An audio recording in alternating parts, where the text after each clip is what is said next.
Ouais, justement, je voulais remercier infiniment la FEF de m'avoir donné la joie de vous faire un topo sur les indications d'un examen qu'on ne veut plus faire.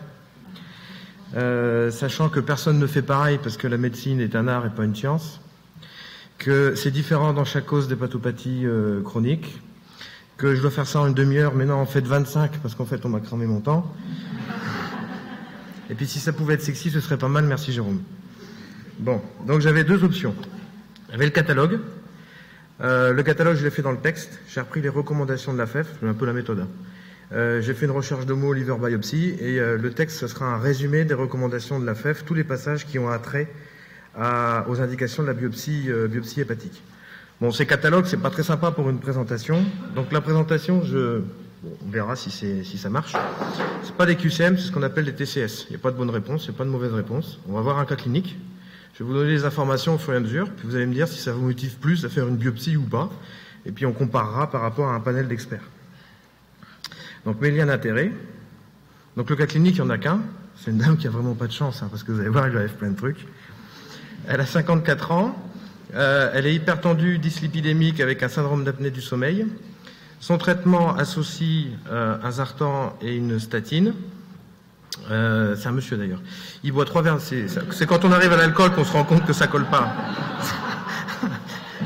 Il boit 3 verres de vin rouge par jour. Il se plaint absolument de rien, comme tous les patients qu'on voit en consultation pour des perturbations du bilan hépatique. Il est obèse avec un BMI à 32 kg par mètre carré. Il a eu une échographie pour douleur abdominale par son médecin traitant qui retrouve une stéatose hépatique. Et il vient vous voir avec un bilan effectué en ville. Vous voyez une cytolyse sur les azates et les alates et l'absence de cholestase avec des phosphatases alcalines à 95 unités par litre. Bon. Donc là, la question, c'est le principe des TCS, il faut comprendre, sinon les réponses, ça va être n'importe quoi. C'est on vous apporte le résultat de la sérologie B et C, en quoi le résultat de la sérologie B et C va vous motiver à faire une biopsie hépatique? Est-ce que le fait que la sérologie B et C est négative, ça vous donne plus envie de faire une biopsie, donc la biopsie est totalement adaptée ou plutôt adaptée?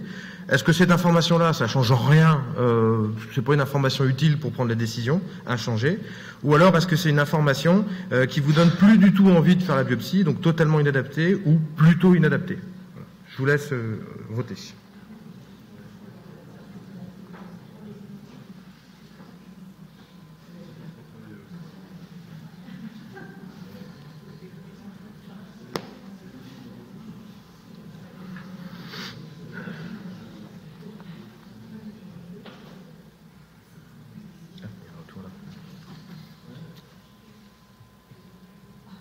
Parfait.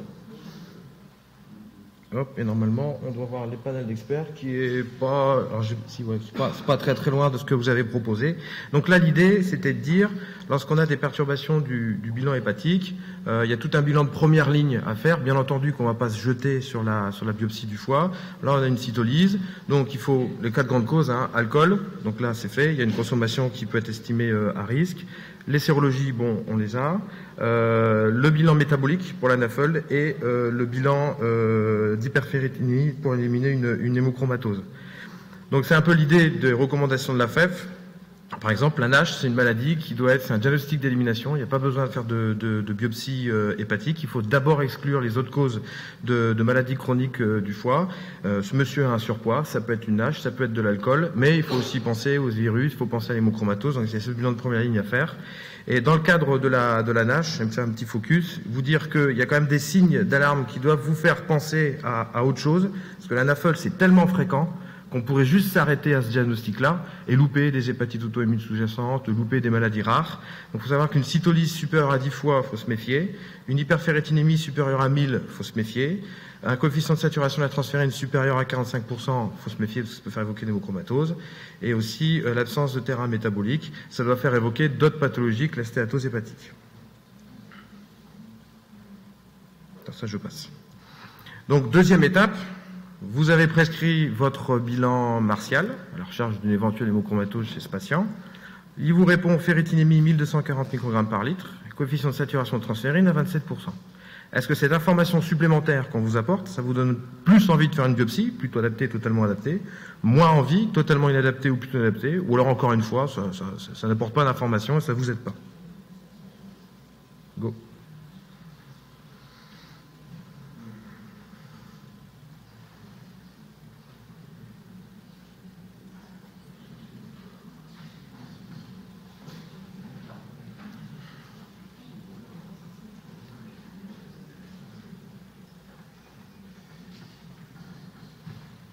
pas mal. Pas mal. Ok, donc ça vous aide pas trop. Là, vous voyez, c'est un petit peu différent, c'est un peu plus contrasté avec les experts. Donc là, en fait, ce que je voulais vous faire discuter, c'était cette fameuse ferritinémie superamyle qui nous embête un peu en pratique à chaque fois. Bon, déjà là, le coefficient de saturation de la transférine, il est inférieur à 45%, donc ça évoque pas une hémochromatose.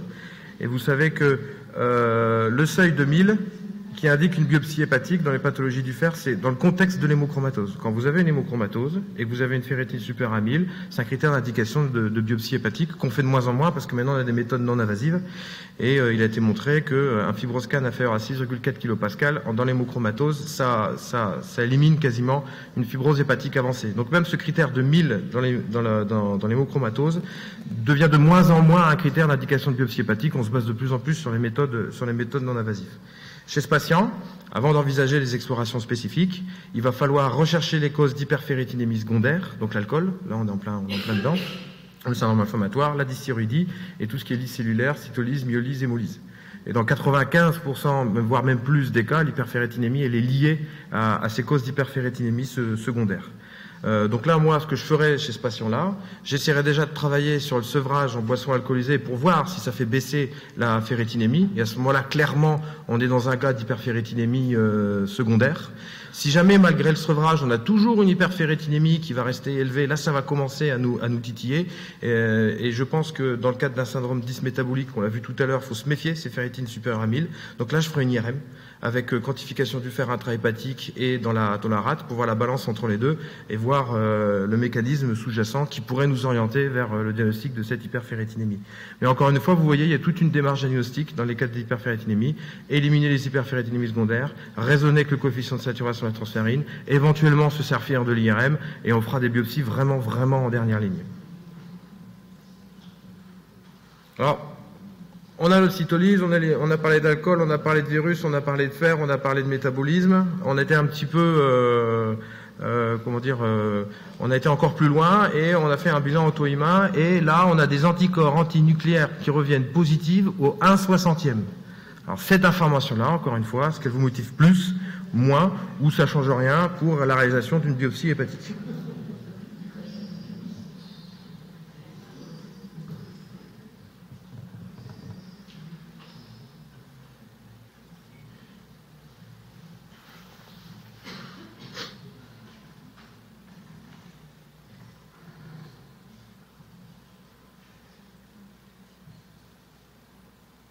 Bah, dis donc, hein, c'est pas... Ok. Alors là, vous êtes vraiment raccord avec les experts. On pourrait se dire, tiens, il y a peut-être une hépatite auto-immune sous-jacente, c'est peut-être pas qu'un problème d'alcool ou de dysmétabolisme.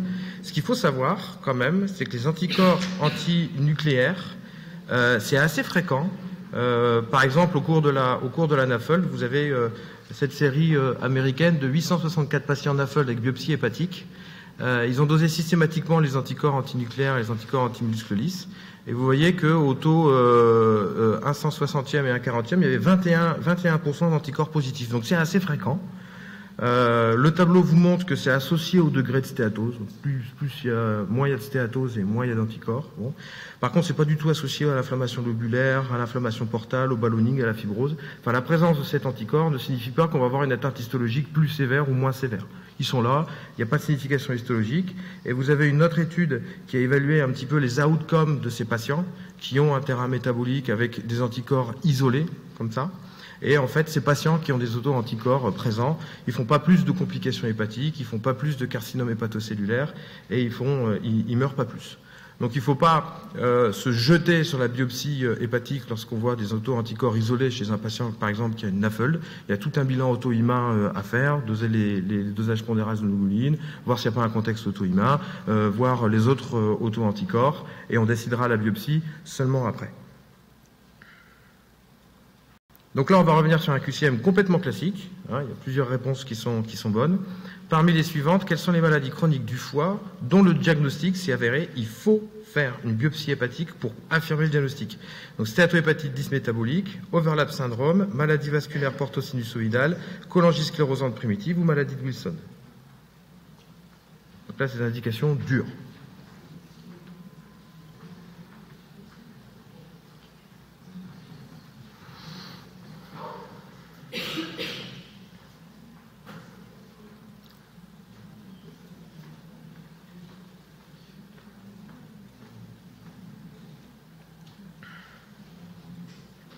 Ok, A, B et C. B et C. Oui, dans les bonnes réponses, c'est A, B et C. Je suis un peu perdu là. Pourquoi ça ne marche pas? Toc. Ah, voilà. La NASH, il faut faire une biopsie hépatique pour prouver le diagnostic de NASH. On n'a pas de moyen non invasif pour faire le diagnostic de NASH. Mais bon, après, ça c'est tout à fait théorique, parce qu'en pratique clinique, ce diagnostic-là, il ne nous intéresse pas. Donc on ne va pas faire de biopsie pour faire le diagnostic de NASH, ça ne va pas nous apporter d'informations pour la gestion du patient, mais si on avait envie de le faire, il faudrait une biopsie. L'hépatite auto-immune, les recommandations de la FEF indiquent que l'histologie hépatique est indispensable pour faire le diagnostic positif d'hépatite auto-immune. Le syndrome de chevauchement, il doit être confirmé par la biopsie. La maladie vasculaire porto-sinusoïdale, il faut une biopsie hépatique de bonne qualité, c'est important, plus de 20 mm, plus 10 espaces portes, montrant l'absence de cirrhose qui est essentielle au diagnostic. Et pour le syndrome d'obstruction sinusoïdale, il n'y a aucune méthode non invasive fiable et il faut faire une biopsie, c'est même mix, c'est un élément clé du diagnostic et il faut préférer la voie transjugulaire. Donc là vraiment, on a 4 diagnostics qui nécessitent absolument l'histologie, on ne peut pas s'en sortir de manière non invasive.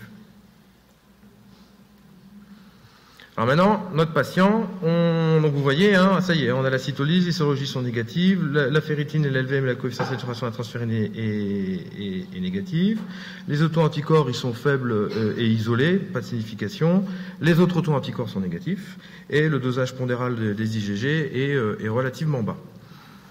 Vous dosez les plaquettes, vous calculez le FIB4, le FIB4 est à 2,09, est-ce que ce résultat de FIB4 vous motive à faire une biopsie adaptée, totalement adapté, pas du tout, ou est-ce que finalement, encore une fois, ça ne vous aide pas dans votre démarche de décision? Go.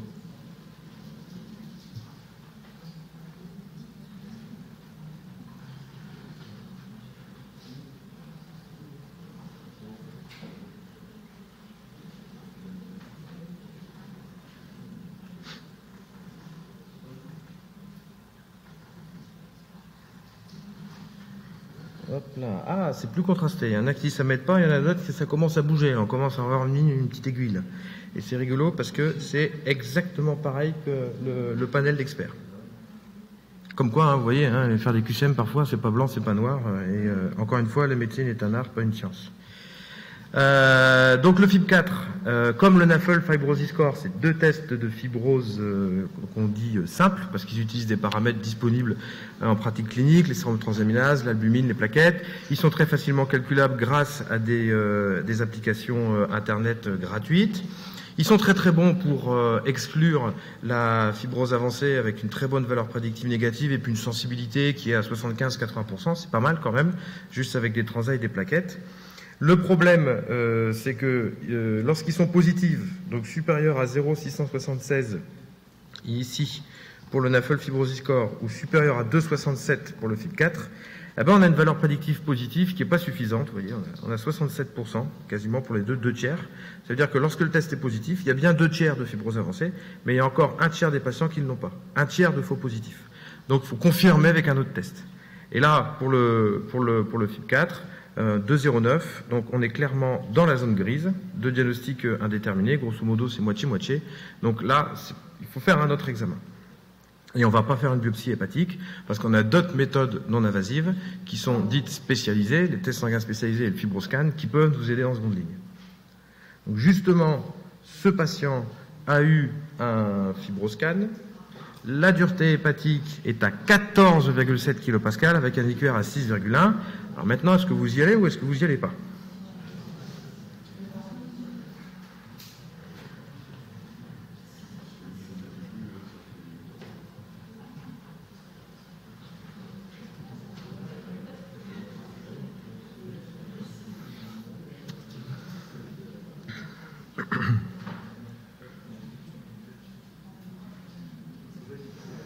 Oh, il y a quand même encore 40% des gens qui hésitent. Hein. Ouais, les experts, ils avaient plus envie d'y aller. Alors la combinaison de tests de première ligne, tests de seconde ligne, ça marche quand même. Hein. Là, vous voyez, c'est la série italienne de PETA sur à peu près, si je me souviens bien, 600 patients. Donc on commence avec un FIB4. Quand le FIB4 est négatif ici, vous voyez 15% de fibrose avancée. Donc on peut raisonnablement penser que le risque est faible. Quand on est dans la zone grise ou positif, on fait un fibroscan. Et ensuite, on restratifie selon le résultat du fibroscan. Là, les cutoffs, c'était 7,9 et 9,6. Et vous voyez que quand on a un FIB4, comme notre patiente, hein, dans la zone grise, mais avec une élasticité hépatique supérieure à 10, on est quand même dans cette série-là à 80% de patients qui ont une fibrose hépatique avancée. Alors, les cutoffs du fibroscan, c'est un peu compliqué, hein, parce que là, vous voyez, 7, 9 et 9, 6, c'était les cutoffs historiques qui venaient d'études de Wong de 2011. Après, il y a eu les cutoffs de Baveno pour la compensateur d'advanced chronic liver disease, où c'était 10 pour exclure, 15 pour affirmer. Et plus récemment, il y a une grande étude multicentrique européenne avec 5000 patients, où ils ont recalculé les cutoffs, évalué les cutoffs de Baveno, et ils ont montré qu'ils n'étaient pas assez sensibles. Donc le cutoff inférieur pour éliminer une fibrose hépatique avancée, c'est 8 kPa, ce qui rejoint un petit peu toutes les études de dépistage, tout ça, donc là c'est raccord. Et le cutoff pour affirmer, c'est 12 kPa. Donc notre patient avait un FIB4 dans la zone grise et un fibroscan qui est donc positif, on pourrait considérer qu'il a une fibrose avancée, sauf que, tac, eh ben, le fibroscan, il n'est pas si fiable que ça. Vous voyez, il y a un IQR qui est à 6 kPa. Donc, très schématiquement, ça veut dire qu'on trouve 14,7, mais on va avoir une grande variation des valeurs, donc ça va osciller entre 9 et 20. Donc, très probablement que chez ce patient, la réalisation de l'examen était très difficile. On a une grande dispersion des mesures et il a été publié que lorsque vous avez une élasticité hépatique supérieure à 7,1 kPa et un rapport IQR sur médiane supérieur à 30%, ce qui est le cas de ce patient, l'examen est peu fiable. Donc il ne faut pas utiliser cet examen pour la pratique clinique.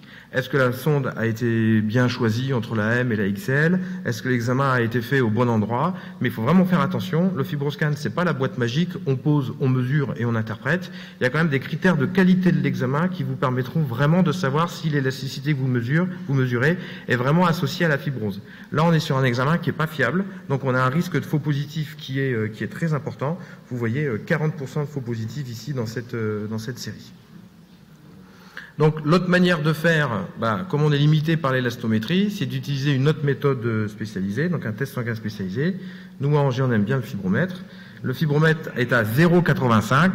Donc maintenant, là, ça commence un peu à s'accumuler. La biopsie, est-ce que vous la faites ou pas?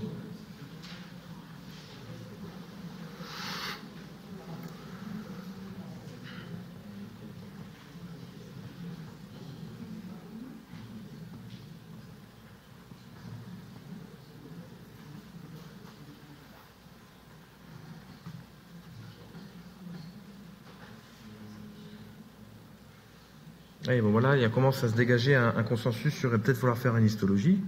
Ce qui est aussi le cas, vous voyez, des experts. Hein, donc c'est assez raccord.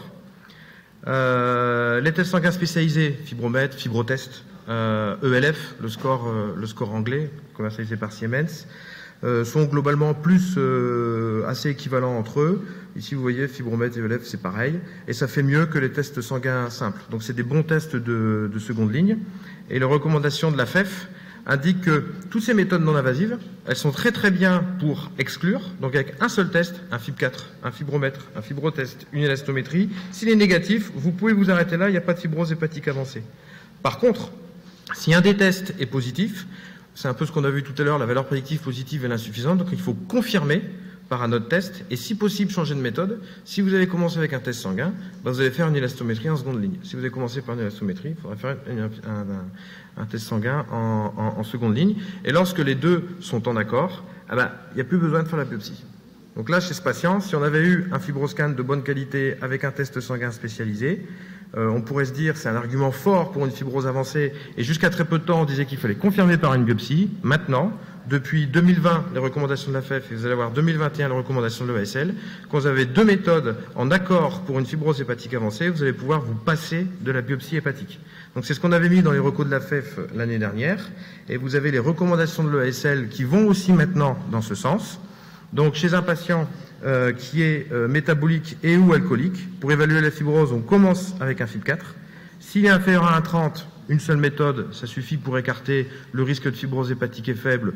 On surveille le patient et on répète les tests tous les 1 à 3 ans. L'intervalle est volontairement vague parce qu'en fait, on n'a pas de données pour recommander le meilleur intervalle de temps. S'il est supérieur à 1,30, il faut passer sur un autre examen, un examen spécialisé. On change de méthode, on fait un fibroscan. S'il est inférieur à 8, le cutoff dont je vous ai parlé tout à l'heure, on revient dans la zone de sécurité, donc on surveille. Si par contre il est supérieur à 8, et c'est là l'originalité aussi des recommandations de l'ESL par rapport à celles d'il y a 6 ans, si on fait un test sanguin spécialisé, fibromètre, fibrotest ou ELF, et si le test sanguin confirme l'existence d'une fibrose avancée, vous voyez ici, highly likely advanced fibrosis, on considère que le patient a une fibrose hépatique avancée. Et on ne fera finalement la biopsie que si le test sanguin ne confirme pas le fibroscan. FIB4 positif, fibroscan supérieur à 8, on fait un test sanguin et dit « Oh, il n'y a pas de fibrose ». Là, on est embêté, on a 2 méthodes spécialisées qui se contredisent, et c'est seulement dans cette situation-là qu'on va faire la biopsie hépatique.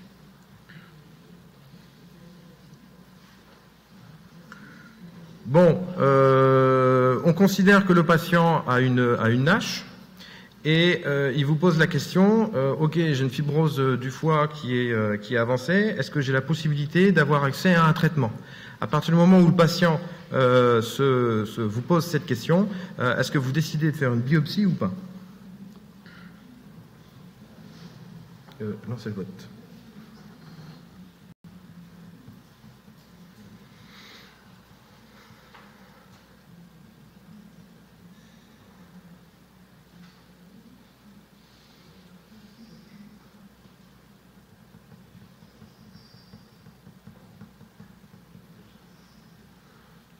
Alors, la réponse. Ah oui, vous avez fait une biopsie et c'est bien parce que les experts étaient à peu près comme vous. Et voilà, je vous ai remis exactement la même slide que la dernière fois, mais il faut regarder le deuxième panel ici. Une ponction biopsie hépatique peut être envisagée chez un patient avec une stéatopathie métabolique si le résultat est susceptible de modifier la prise en charge. Et au jour d'aujourd'hui, qu'est-ce qui modifie la prise en charge d'un patient avec une stéatohépatite métabolique? C'est quand on a un doute sur une autre cause de maladie chronique du foie qui pourrait être accessible à un traitement.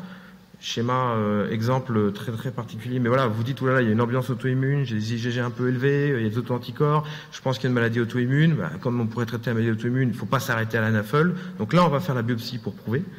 Deuxièmement, c'est s'il y a un doute sur une cirrhose, parce que parfois, là, autant le patient, 14,7 kPa de fibroscan, 0,85 de fibromètre, bon, ça sent la fibrose avancée, mais est-ce qu'il y a une cirrhose? Ça, c'est beaucoup moins évident.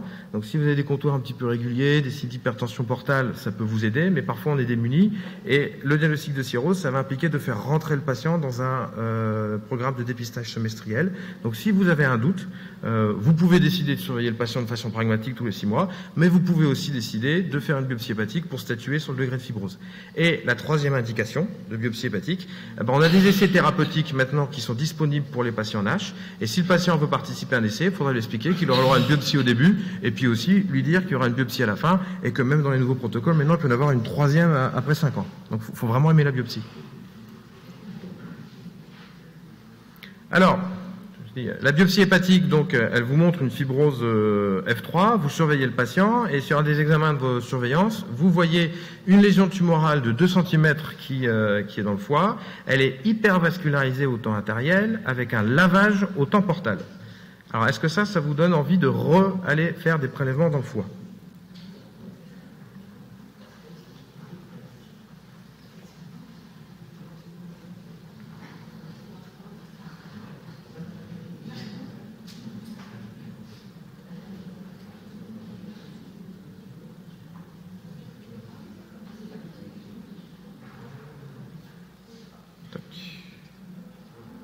Alors, pas quand même, hein, c'est assez incertain. Un quart non, un quart je sais pas, et la moitié va y aller.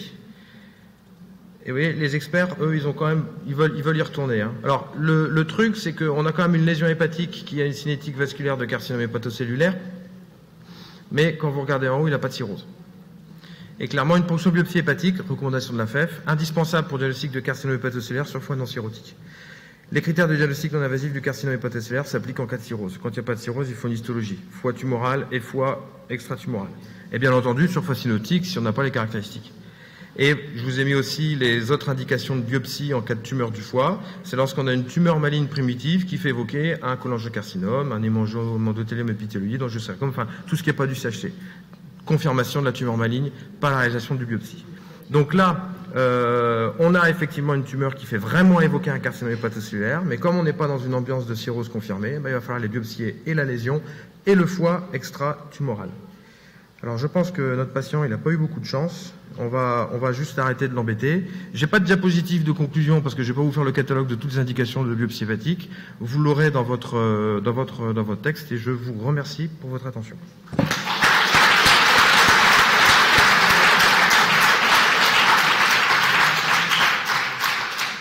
Merci beaucoup, Jérôme. Y a-t-il des questions dans la salle? Non? Alors, si ton patient n'avait vraiment pas du tout de chance, il avait eu l'hépatite B en plus de ce. Aurais-tu fait une biopsie de foie? C'est pareil, on a des guidelines sur les tests non invasifs. Les recommandations de l'OSL, elles sont assez claires sur les seuils de fibroscan en fonction des transaminases. Il y a les tests non invasifs de fibrose aussi. Donc pareil, on peut se baser sur les tests non invasifs pour évoquer la fibrose avancée sur ce critère-là pour indiquer le traitement. Nous, ce qu'on fait, c'est qu'on en fait deux. On fait un fibroscan et un test sanguin spécialisé et on va à la biopsie s'il y a discordance entre les deux. Bien, merci. Alors, il y a une autre question de la salle. Qu'en est-il du remboursement des tests non invasifs en dehors de l'hépatite B et C? Donc, il y a un dossier qui a été déposé par la FEF. J'ai l'impression d'avoir dit ça au moins 20 fois, ce qui veut bien dire qu'ils sont longs à répondre. Pour obtenir le remboursement du fibroscan dans les hépatopathies stéatosiques, et on a dit hépatopathies stéatosiques parce que ça concerne l'alcool et la NAFLD. Le dossier est en cours d'examination. On devrait, d'après ce qu'ils disent, recevoir une réponse bientôt. Ouais.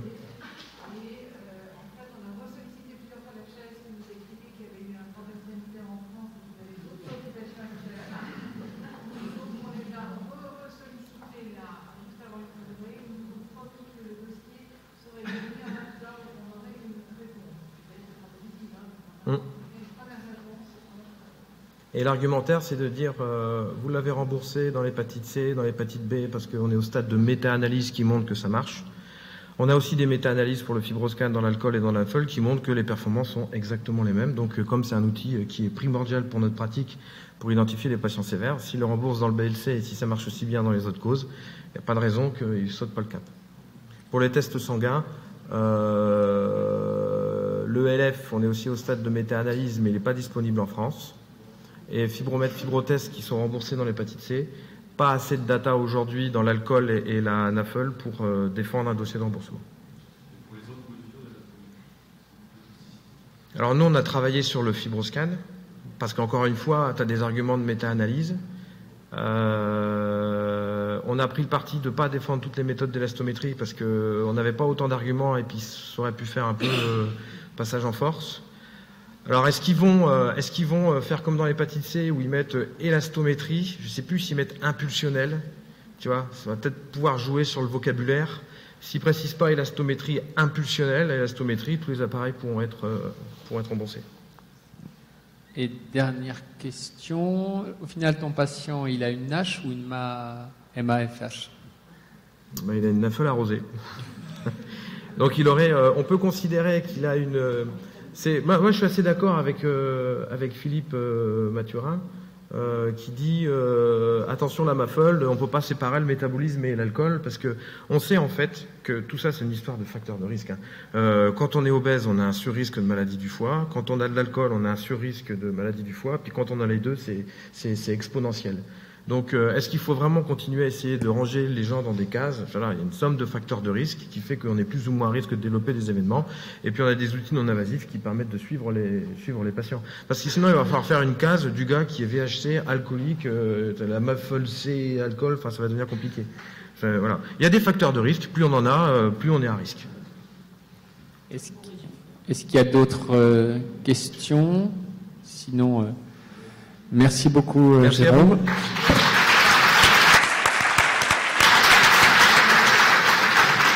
Cette session est donc terminée et rendez-vous à l'année prochaine avec un autre pour la 23e journée de FMC.